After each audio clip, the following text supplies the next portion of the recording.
Shalom. Saya berharap semua kita dalam keadaan baik. Amin. Nah, saudara yang dikasihi oleh Tuhan, di ibadah mukjizat ini, di ibadah yang kedua saya ingin menyampaikan firman Tuhan dengan tema memahami cara kerja Tuhan, ya. Tema saya adalah memahami cara kerja Tuhan. Nah, saudara yang dikasihi oleh Tuhan, saya ingin mulai dengan sebuah cerita yang saya dengar pada saat saya dulu waktu ikut ibadah kaum muda, ya.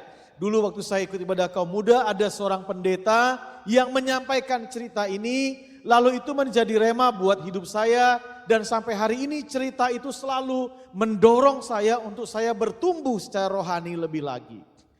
Jadi ceritanya begini, ini semua cuma cerita aja ya. Jadi ceritanya begini, saudara. Suatu hari di sebuah desa ada desa itu mengalami yang namanya kebanjiran yang cukup hebat. Dan di tempat itu semakin lama airnya semakin meninggi. Lalu akhirnya seluruh daripada penduduk desa itu harus dievakuasi keluar. Tetapi ada satu orang kakek yang tidak mau dievakuasi keluar dari desa.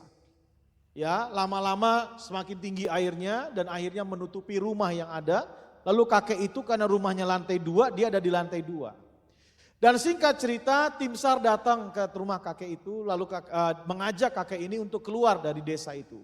Dia berkata, kakek ayo keluar dari desa ini, desanya udah kosong, semua orang sudah meninggalkan tempat ini.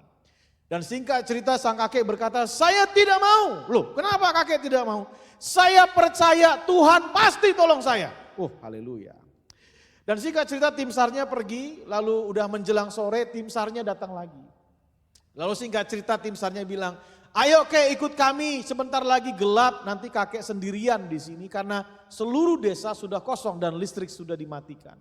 Kakeknya kembali nyaut, saya tidak mau. Loh, kenapa gak mau? Saya percaya Tuhan pasti tolong saya. Haleluya. Lalu tim SAR-nya pergi lagi, balik lagi, udah jam malam, kasihan nih kakek. Balik lagi saudara. Nah begitu balik, ya tim SAR-nya ngomong lagi, ayo kek ikut kami, udah kosong, nanti kakek gak bisa makan, kedinginan dan lain sebagainya. Kakeknya bilang, saya tidak mau, saya percaya tepat pada waktunya, Tuhan pasti tolong saya. Wah haleluya, tim SAR-nya pergi saudara. Dan singkat cerita apa yang terjadi, ya malam-malam kakeknya kedinginan, gak ada suplai makanan, akhirnya dia meninggal dunia. Begitu meninggal dunia, singkat cerita masuk sorga ketemu Tuhan Yesus. Lalu pertanyaan yang pertama dia tanya sama Tuhan Yesus adalah, Tuhan, kenapa Tuhan tidak menolong saya? Lalu Tuhan Yesus sambil tersenyum kecil dia berkata, saya bukannya tidak tolong kamu, saya sudah menolong kamu. Saya kirim tim SAR 3 kali bolak-balik untuk nolong kamu, nawarin kamu dievakuasi, tapi kamu tidak mau. Lalu Tuhan Yesus tanya, emang kamu pikir kalau saya nolong kamu kayak apa? Saya pikir langit akan terbelah menjadi 2 katanya ya. Lalu ada malaikat turun, ada kilat yang menyambar, berarti Tuhan tolong saya. Saya mau tanya, kakeknya percaya enggak Tuhan bakal tolong dia? Nenek saya ya waktu saya masih kecil dia ngomong gini, nanti kalau kamu udah besar ada yang nanya tolong dijawab. Nah saya mau tanya, kakeknya percaya enggak? Percaya. Apa yang kakeknya butuhkan? Kakeknya harus lebih mengenali cara Tuhan bekerja. Yang mengerti katakan amin. Dari cerita itu saya mulai bertumbuh. Iya ya, percaya aja enggak cukup. Kenapa? Karena seringkali gini, kita percaya Tuhan tolong kita. Kita percaya Tuhan mengadakan mukjizat. Kita percaya Tuhan pasti berkati kita. Sebenarnya Tuhan sudah menolong kita. Tuhan sudah memberkati kita. Tuhan sudah mau memulihkan kita. Tapi karena kita tidak mengerti cara Tuhan bekerja. Seringkali pertolongan yang datang, kita nggak anggap itu pertolongan Tuhan. Amin. Nah hari ini kita mau belajar sama-sama. Gimana sih cara Tuhan menolong kita? Gimana sih cara Tuhan memberkati kita? Gimana sih cara Tuhan bekerja dalam hidup kita? Supaya kita memahami cara kerja Tuhan. Sehingga setiap kali kita menerima pertolongan Tuhan, kita tahu bahwa Tuhan sudah menolong kita. Ada banyak orang percaya yang berkali-kali berdoa datang kepada Tuhan. Dan sebenarnya Tuhan sudah menolong dia. Tapi hanya karena dia tidak mengerti cara Tuhan bekerja, bekerja, cara Tuhan menolong dia, sehingga sampai hari ini dia masih berkata, kenapa Tuhan kok belum tolong saya? Ya, yang pertama, bagaimana sih cara Tuhan bekerja? Mazmur 127 ayatnya yang kedua. Ya, saya baca dulu dari ayatnya yang pertama ya. Nyanyian Ziarah Salomo. Jikalau bukan Tuhan yang membangun rumah, sia-sialah usaha orang yang membangunnya. Jikalau bukan Tuhan yang mengawal kota, sia-sialah pengawal berjaga-jaga. Baca ayat kedua sama-sama, 1, 2, 3. Sia-sialah kamu bangun pagi-pagi dan duduk-duduk sampai jauh malam dan makan roti yang diperolehnya dengan susah payah, sebab ia memberikannya kepada yang dicintainya pada waktu tidur. Jadi saudara lihat ayat ini bukan jadi rekomendasi, oh Tuhan menyediakan semuanya pada saat kita tidur, berarti sekarang kita dengerin khotbah sambil tidur aja. Bukan gitu ya. Oh berarti besok gak usah kerja, gak usah kemana-mana, tidur aja. Tuhan kan mencintainya, memberikannya kepada yang dicintainya pada waktu tidur. Bukan itu. Dari gambaran ini kita udah bisa lihat bahwa bukan hasil usaha kita, bukan karena jerih lelah kita, tapi semua itu karena anugerah Tuhan. Amin. Nah inilah cara Tuhan bekerja di hidup saudara yang saudara dan saya mesti pahami. Yang pertama, slide berikutnya, cara Tuhan bekerja dalam hidup kita, bisa slide berikutnya. Yang pertama adalah, saya simpulkan begini, dalam anugerah dan kedaulatannya. Katakan sama saya, dalam anugerah dan kedaulatannya. 1, 2, 3, dalam anugerah dan kedaulatannya. Nah kalau anugerah, tahu anugerah ya, anugerah itu bisa begini loh. Kita merasa kita nggak pantas menerimanya. Tapi kalau Tuhan mau kasih sama saudara, ya itu anugerah Tuhan buat saudara. Dan saudara juga nggak bisa lihat orang lain, kok dia dapat, saya enggak lah. Itu anugerah Tuhan buat orang itu. Itu kedaulatan Tuhan buat orang itu. Udah nggak bisa diganggu gugat, namanya kedaulatan dan anugerah Tuhan. Ya, nah suatu hari saya pernah punya, waktu itu waktu masih kira-kira kurang lebih 25 tahun yang lalu saya kerja di sebuah kantor gereja ya, dan singkat cerita saya punya teman, dan teman saya ini yang saya tahu tiap kali ke kantor ke kantor itu selalu dia naik angkutan umum, naik bus, naik angkutan umum sama kayak saya. Suatu hari dia datang bawa mobil saudara, saya kaget dong, kenapa tiba-tiba dia bawa mobil? Karena saya tahu isi kantong dia sama isi kantong saya sama, artinya sama-sama gak mampu beli mobil. Tiba-tiba dia datang bawa mobil, ya pertanyaan yang muncul dalam benak saya adalah, ini mobil kamu pinjam dari siapa, betul gak? Karena saya tahu dia gak bisa beli mobil, sama seperti saya gak bisa beli mobil.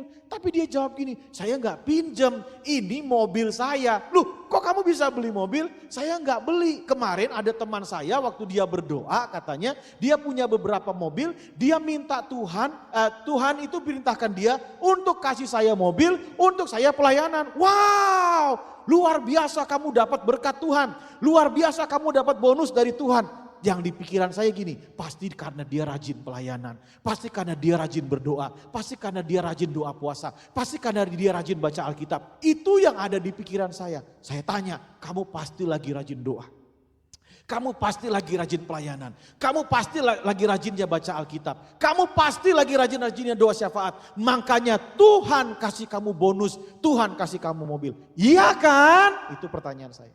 Tahu jawabannya dia apa? Dia bilang gini, justru itu saya lagi malas-malasnya. Lagi malas-malasnya doa, lagi malas-malasnya baca Alkitab, lagi malas-malasnya pelayanan. Saya juga gak ngerti, saya aja merasa gak pantas menerima ini. Ngerti yang saya maksud? Itu yang namanya anugerah. Bukan berarti selesai ibadah ini, saudara malas berdoa, ya, malas baca Alkitab, malas doa puasa. Alasannya supaya dapat mobil. Bukan itu anugerah. Saya lagi menjelaskan tentang anugerah dan kedaulatan Tuhan. Saya yang waktu itu lagi rajin-rajinnya enggak dapat. Itulah anugerah. Karena anugerah dan kedaulatan, saudara tidak boleh membanding-bandingkan pertolongan Tuhan, berkat Tuhan atas hidup seseorang dengan diri saudara. Kalau saudara membanding-bandingkan, nanti yang muncul ketika saudara mendapati saudara seolah-olah di bawah, saudara seolah-olah kalah. Nah, saudara akan hilang rasa bersyukur. Yang pertama kali hilang di hidup kita saat kita membandingkan diri kita dengan orang lain, apalagi kita mendapati bahwa kita kalah, kita ada di bawah, yang terjadi adalah rasa bersyukur kita akan langsung hilang. Waktu kita mulai membandingkan diri kita dengan orang lain. Coba saya mau tanya, suatu hari ada orang kumpul nih FA nih, katakanlah FA ya. Semua dari mereka ini ngontrak, belum punya rumah. Mereka sama-sama doa, minta anugerah Tuhan untuk mereka bisa punya rumah. Tiba-tiba beberapa waktu mereka udah punya rumah semua. Tuhan jawab doa mereka. Lalu mereka mulai kesaksian. Anugerah Tuhan, puji Tuhan, saya akhirnya punya rumah. Kan semua tahu ya, kita bergumul sama-sama mau punya rumah. Saya belum punya rumah tapi sekarang punya rumah, puji Tuhan. Waktu itu ada orang yang digerakkan Tuhan untuk memberikan saya rumah. Tanpa harus saya keluar uang sepeser pun untuk bayar DP, untuk bayar cicilan. Tidak perlu, saya dikasih rumah sama Tuhan tanpa harus keluar uang sepeser pun. Wah, semua tepuk tangan dan berkata, puji Tuhan. Teman sebelahnya bilang, puji Tuhan, saya juga akhirnya punya rumah. Ada orang yang bilang, saya bayarin kamu DP-nya, kamu tinggal mikirin cicilannya. Ada yang bilang, puji Tuhan, saya akhirnya punya rumah. Ya, ada orang yang udah siap bayarin cicilannya dan saya tinggal mikirin DP-nya. Ada orang yang udah siap bayarin DP-nya dan saya tinggal mikirin cicilannya. Puji Tuhan. Yang satu mikirin DP, yang satu mikirin cicilannya. Yang terakhir ngomong gini, puji Tuhan akhirnya saya punya rumah. Walaupun saya harus keluarkan uang untuk bayar DP, keluarkan uang untuk bayar cicilan. Tapi semuanya sampai selesai. Puji Tuhan. Nah, saya mau tanya, boleh ya? Tolong dijawab. Mana yang paling hebat? Yang pertama, yang tanpa bayar uang sama sekali. Yang cuman bayar DP. Yang cuman bayar cicilan atau yang bayar cicilan dan DP? Mana yang paling hebat? Saya kurang dengar, masih gitu kedengaran. Mana yang paling hebat? Bayar cicilan dan DP paling hebat? Yang main? Ke gua? Iya, sepakat ya. Itu yang paling hebat. Salah. Kenapa? Karena nggak ada yang hebat. Anugerah Tuhan buat si A adalah langsung dikasih. Anugerah Tuhan buat si B, dia dikasih DP-nya, dia bergumul cicilannya. Betul gak? Tapi itu anugerah Tuhan buat dia, betul kan? Anugerah Tuhan buat yang si C, dia dikasih cicilannya, dia bergumul DP-nya. Tapi dapat. Anugerah Tuhan buat si D, dia bergumul memang untuk DP dan cicilan. Tapi Tuhan kasih dia kemampuan dan kekuatan untuk menyelesaikan semuanya. Halo? Saudara ngerti yang saya maksud? Makanya jangan bandingkan diri kita dengan orang lain. Jangan bilang gini, saya harus mikirin DP Tuhan, sementara dia tanpa harus bayar DP. Loh, kalau saudara begituan terus sama Tuhan, saudara akan hilang rasa bersyukur.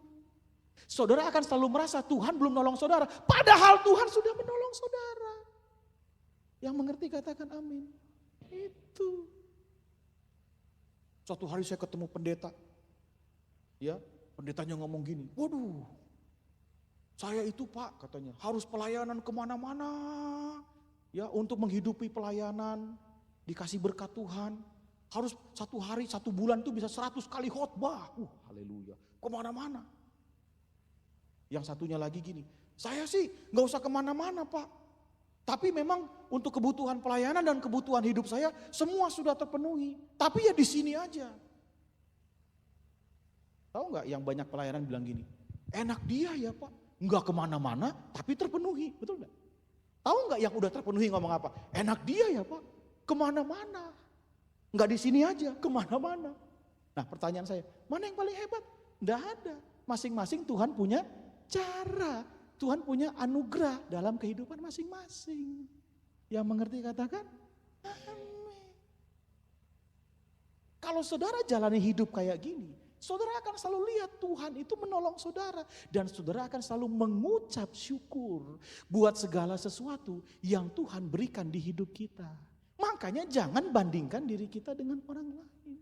Sambil berkata, kok dia udah keluar negeri, saya keluar nagrek aja. Saya nggak kemana-mana Tuhan. Loh, masing-masing itu punya anugerah. Masing-masing itu ada kedaulatan Tuhan di hidup kita. Yang mengerti katakan amin. Tepuk tangan buat Tuhan kita. Haleluya. Yang kedua, 1 Raja-Raja 17 ayat 15 sampai 16. Kalau saudara ngerti jalani hidup kayak gitu, saudara lihat pertolongan Tuhan tiap hari. Waduh, sekecil apapun yang kita lihat jangan pernah membandingkan. Karena Tuhan selalu bekerja dalam hidup kita. 1 Raja-Raja 17 ayat 15 sampai 16. Firman Tuhan berkata begini. Lalu pergilah perempuan itu dan berbuat seperti yang dikatakan Elia. Ya, ini perempuan dengan janda Sarfat dan Elia. Maka perempuan itu dan dia serta anak perempuan itu mendapat makan beberapa waktu lamanya. Tepung dalam tempayan itu tidak habis dan minyak dalam buli-buli itu tidak berkurang. Seperti firman Tuhan yang diucapkannya dengan perantaraan Elia. Jadi janda Sarfat itu punya sedikit tepung. Lalu Tuhan berfirman melalui perantaraan Elia, suruh janda itu untuk membuat dulu roti bagi hamba Tuhan ini. Dan janda Sarfat itu berkata, saya nggak punya lagi, cuman segini-segininya. Tapi yang hebatnya, ayat 15 berkata, lalu pergilah perempuan itu dan berbuat seperti yang dikatakan Elia. Artinya perempuan ini taat. Katakan sama saya taat. Taat. Poin yang kedua, next slide. Apa dong poin yang kedua? Yang kedua, Tuhan itu selalu menunjukkan jalan dengan firman-Nya. Makanya tadi dikatakan seperti yang dikatakan Tuhan lewat perantaraan Nabi Elia. Jadi Tuhan itu kalau menolong kita, dia lepaskan firman-Nya. Dia berfirman terhadap saudara. Dia lepaskan firman-Nya. Ketika dia berfirman, bagian saudara adalah taat. Ketika Tuhan sudah berfirman, kalau saudara tidak taat, sampai kapanpun saudara tidak melihat pertolongan Tuhan. Karena cara Tuhan bekerja dengan melepaskan firman-Nya. Yang mengerti katakan amin. Ingat ada peristiwa satu prajurit dia berkata begini. Guru ucapkanlah sepatah kata saja. Wih, langsung Tuhan Yesus bilang ini orang ngerti cara kerja saya. Lepaskan sepatah kata. Lepaskan firman Tuhan. Waktu Tuhan sudah berfirman, bagian kita mentaati. Ada seorang ibu yang menangis karena suaminya dibawa kuntilanak, saudara ya. Dia nangis, Tuhan, suami saya dibawa kuntilanak. Bukan kuntilanak setan, bukannya. Dibawa perempuan lain dia nangis. Dia doa sama Tuhan. Terus Tuhan berfirman sama dia, ampunilah suamimu. Dia bilang, enggak, saya belum bisa, saya enggak mau. Dia doa lagi, Tuhan tolong Tuhan, suami saya dibawa kuntilanak, tolong Tuhan, Tuhan tolong Tuhan. Dia doa lagi. Dia doa lagi.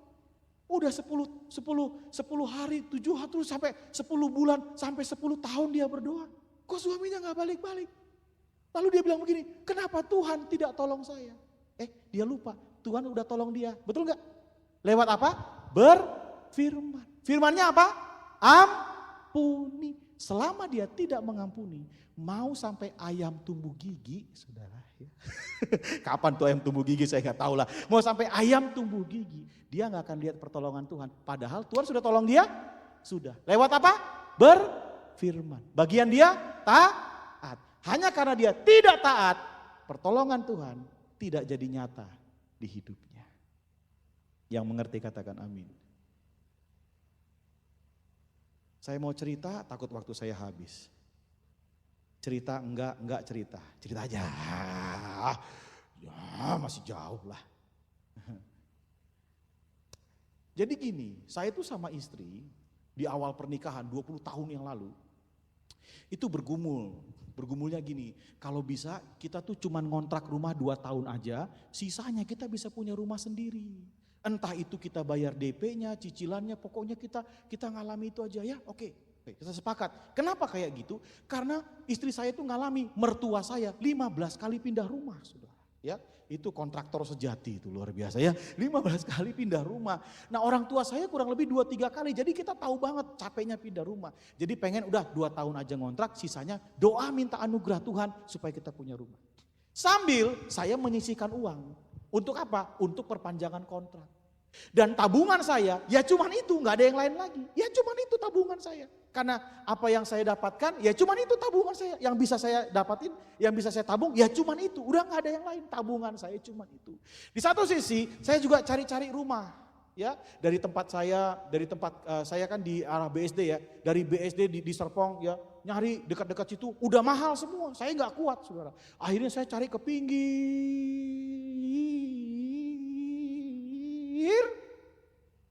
Orang bilang tempat jin buang anak. Saya bilang bukan. Kenapa bukan? Karena jin aja nggak mau ke sana. Saking di pinggirnya. Nah, singkat cerita apa yang terjadi? Istri saya tanya, kamu suka nggak perumahan di sini? Oh ya suka, ini di pinggiran. Ya kita bisa lihat-lihat cicilannya, DP-nya kita bisa terjangkau. Udah di sini aja ya. Iya. Nah, tanya marketingnya, ada nggak di sini? Oh ada Pak, tapi di belakang tuh Pak, dekat pohon bambu Pak, di belakang banget Pak. Udah gak ada yang di depan, yang di depan gak ada. Gak ada di belakang Pak, dekat pohon bambu. Itu juga masih gelap, belum dibangun juga Pak. Waduh. Ya udah deh, inden Pak. Tapi di belakang ya Pak, depan sudah habis semuanya. Udah, pulang, doa, pengen balik lagi. Ketemu marketing yang sama. Dia ngomong lagi, gak ada Pak, gak ada. Dekat pohon bambu, tetap Pak di belakang. Ya udah. Yang ketiga balik lagi, marketingnya begitu lihat muka saya langsung bilang gini, pohon bambu Pak, pohon bambu, udah gak ada. udah gak ada, pohon bambu Pak, udah gak ada yang lain. Waduh. Ya sudah saudara, akhirnya balik, terus saya minggu itu ada pelayanan. Pelayanan di satu gereja yang kecil, dia pakai rumah waktu itu, dia pakai rumah biasa. Ya, jumlah jemaatnya kurang lebih 20 orang, tapi karena pakai di rumah, padat saudara. Mereka puji-pujian semangat, tiba-tiba kok saya punya badan ini basah semua karena keringat. Kenapa panas begini? Ternyata memang gak ada AC-nya saudara. Jadi begitu lagunya berubah, aromanya ikut berubah. Ya kan? Gak ada AC-nya. Waduh, saya langsung doa, Tuhan tolong kasih mereka AC. Kirimkan pengusaha untuk kasih mereka AC Tuhan. Kasihan, lihat nih jemaat Tuhan udah semangat memuji dan menyembah Tuhan. Sebelum saya bilang amin, tahu apa yang terjadi? Tuhan kasih tahu di hati saya. Dia bilang begini, bukan orang lain yang kasih mereka AC, kamu yang harus beliin mereka AC. Duit saya cuman segitunya.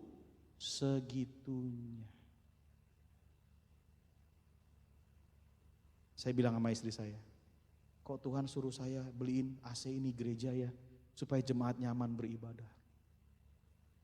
Langsung di hati saya, istri saya ngomong, ya udah, kalau memang Tuhan suruh kasih aja. Lah, tapi kan itu uang nanti buat yang ini. Iya, tapi kalau Tuhan suruh, mau apa? Percaya saja. Oh ya udah. Di pikiran saya, biar saldonya nggak banyak habis, kita beliin AC bekas aja. Begitu saya mau ngomong AC bekas, tiba-tiba ada di hati saya. Sejak kapan Tuhan kasih yang bekas? Tuh. Terus nongol ayat, kasih dan rahmat Tuhan selalu. Saya kalau dengar orang kesaksian, ada orang jantungnya bocor, terus ngalami mukjizat, begitu ke dokter ngomong gini, Pak, ini seperti jantung yang baru. Enggak pernah ada dokter yang ngomong, Pak, ini jantungnya second Pak, udah dimodif. Enggak pernah, kalau mukjizat Tuhan selalu kasih yang baru. Ada orang ginjalnya bermasalah, hampir rata-rata kesaksian di depan mimbar, sambil berkata, dokter bilang, ini seperti ginjal yang baru. Oh iya ya Tuhan. Ya udah, kasih yang baru, akhirnya saldo saya semakin menipis. Minggu depannya saya melayani doa puasa. Habis selesai pelayanan, tiba-tiba ada teman saya datang. Dia bilang begini, saya dengar kamu lagi cari rumah. Iya, saya mau lihat dong. Jangan, jauh. Jalannya juga rusak. Nanti mobil kamu bisa rusak. Enggak, saya mau lihat. Jangan. Saya mau lihat, maksa dia. Oh ya udah karena kamu maksa, ayo lihat saudara. Begitu lihat, dia turun, keluar satu orang dari ruangan marketing. Bukan marketing yang ngomong pohon bambu tadi, bukan ya. Ada satu lagi. Mereka ternyata lihat-lihatan, ternyata mereka saling kenal. Nah, tanya, kamu ngapain di sini? Saya kepala marketing di sini katanya. Kamu ngapain di sini? Saya ngantar teman saya ini pendeta. Katanya cari rumah, adanya di sini dekat pohon bambu. Oh iya memang. Adanya dekat pohon bambu. Tapi saya ini kepala marketing. Terus tadi malam ada yang batal di bagian depan. Mau enggak? Tuh, lihat. Saya enggak pernah minta teman saya ikut, betul enggak? Akhirnya deal dan sampai hari ini oleh anugerah Tuhan, saya sama istri masih tinggal di situ. Terus saya suka mikir, kalau waktu itu saya enggak taat ya, jangan-jangan sampai hari ini saya tinggal dekat pohon bambu. Ngerti yang saya maksud enggak? Walaupun kadang-kadang firmannya kalau ada gini, enggak ada hubungannya lagi AC sama rumah, betul enggak? Tapi selama dia berfirman, bagian kita mentaati. Dan Tuhan mengerjakan bagiannya, mendatangkan mukjizat, menjawab setiap doa-doa kita. Yang percaya katakan amin. Tepuk tangan buat Tuhan kita. Terakhir yang ketiga, haleluya. 1 Raja-Raja 17 ayat 5 sampai 6. Firman Tuhan bilang begini. Lalu ia pergi dan ia melakukan seperti firman Tuhan. Tuh, lihat cara kerjanya. Ini kisah tentang Elia. Elia pergi dan ia melakukan seperti firman Tuhan. Kalau enggak melakukan seperti firman Tuhan, ya udah. Tuhan tuh cuma berfirman, mengarahkan kita, bagian kita mentaatinya. Ia pergi dan diam di tepi sungai Kerit di sebelah timur sungai Yordan. Pada waktu pagi dan pada waktu petang, burung-burung gagak membawa roti dan daging kepadanya dan ia minum dari sungai itu. Yang ketiga, yang terakhir. Lewat sesuatu yang tidak kita sukai atau enggak nyaman buat kita. Tuhan bisa pakai itu untuk mendatangkan pertolongan buat saudara dan saya. Lewat sesuatu yang mungkin kita enggak suka, kita enggak nyaman. Tapi Tuhan bisa pakai itu untuk mendatangkan pertolongan dalam kehidupan saudara dan saya. Kenapa saya bilang tidak nyaman? Pada waktu itu burung gagak binatang yang haram buat bangsa Israel. Bayangkan sesuatu yang haram datang, wah enggak nyaman pasti, betul enggak? Yang kedua, burung gagak juga suaranya enggak enak kan? Enggak enak saudara. Ya, nggak ada kontes burung gagak, nggak ada. Makanya ada orang yang bilang gini, aduh Pak, saya pusing kalau di rumah. Kenapa? Ada burung gagak. Ternyata siapa burung gagaknya? Mertua saya Pak. Katanya jadi mertua diangkat burung gagak. Aduh, ada yang suaranya Pak. Yang ketiga, burung gagak itu seringkali katakanlah bersentuhan dengan hal-hal yang tidak steril. Elia enggak nyaman juga mungkin ya pada waktu itu ya. Karena lihat, waduh nggak nyaman. Tapi Tuhan pakai hal yang gak nyaman itu untuk menolong Elia, betul gak? Demikian juga bisa terjadi di hidup kita. Tuhan pakai hal-hal yang seringkali kita gak nyaman, tapi Tuhan pakai itu untuk mendatangkan pertolongan di hidup kita. Nah, saya tutup lagi, udah selesai khotbahnya, tinggal cerita nih. Ending, saya tutup dengan sebuah cerita. Kembali nih 20 tahun yang lalu, saya itu sama istri bergumul, ya pergumulan saya waktu itu adalah saya mesti pulang ke Medan. Perlu uang tiket Jakarta Medan, tiket pesawat bolak-balik. Saya nggak punya uang waktu itu. Tahu apa yang terjadi saudara? Di tengah-tengah nggak punya uang itu, saya juga habis capek pelayanan dan lain sebagainya. Drop secara fisik, pokoknya drop lah. Lelah sekali hari itu. Nggak mau kemana-mana, nggak mau ketemu orang, nggak mau ngapa-ngapain. Saya cuma mau istirahat. Udah capek, ada pergumulan. Waduh berat rasanya. Tiba-tiba ada teman saya yang SMS, 20 tahun yang lalu belum ada WA ya, adanya SMS. Ada teman saya yang SMS. SMS-nya begini, kamu di rumah enggak? Nah masalahnya kalau teman saya ini ngajak ketemu, dia sering kali datang bawa masalah. Dia pasti mau cerita masalah. Saya bilang, saya aja punya masalah, saya aja capek. Waduh, dia datang bawa masalah. Enggak deh, pengennya begitu. Tapi ya gimana? Ya udah saya bilang sama dia, iya nanti sore saya ada di rumah. Oh kebetulan kalau gitu saya datang ya. Waduh dia mau datang. Ya udah deh saya bilang gitu. Tapi dalam hati saya tolong bikin Jakarta macet hari ini ya. Supaya dia datangnya gak jadi datang. Gimana kayak caranya itu dalam hati saya. Tahu apa yang terjadi? Dia datang tepat pada waktunya. Gak ada macet-macetnya, jalanan lancar saudara. Benar, saya suruh duduk, dia cerita. Masalah semua isinya. 1,5 jam saya dengerin orang punya masalah. Sementara saya juga punya masalah dan capek. Saya dengerin, dia ngomong berkali-kali. 1,5 jam selesai. Lalu saya doain, saya kasih firman Tuhan, saya kasih penguatan. Lalu dia bilang begini, terima kasih ya, puji Tuhan, sekarang saya sudah lega, saya tahu apa yang harus saya ambil, keputusan mana yang harus saya ambil. Terima kasih buat doanya, buat firman Tuhan, buat kekuatan yang diberikan. Saya mau pamit izin pulang dulu. Dalam hati saya, cepetan pulang. Iya dong, pendeta juga manusia, punya hati, punya rasa. Capek. Pendeta bukan Superman. Capek. Kita juga punya pergumulan. Udah, begitu dia mau pulang, tiba-tiba dia berhenti. Saya bilang, aduh apa lagi nih? Dia nengok ke belakang lagi, aduh. Dia lihat muka saya. Dia munculkan satu pertanyaan yang tidak pernah dia tanyakan sampai selama kami berteman.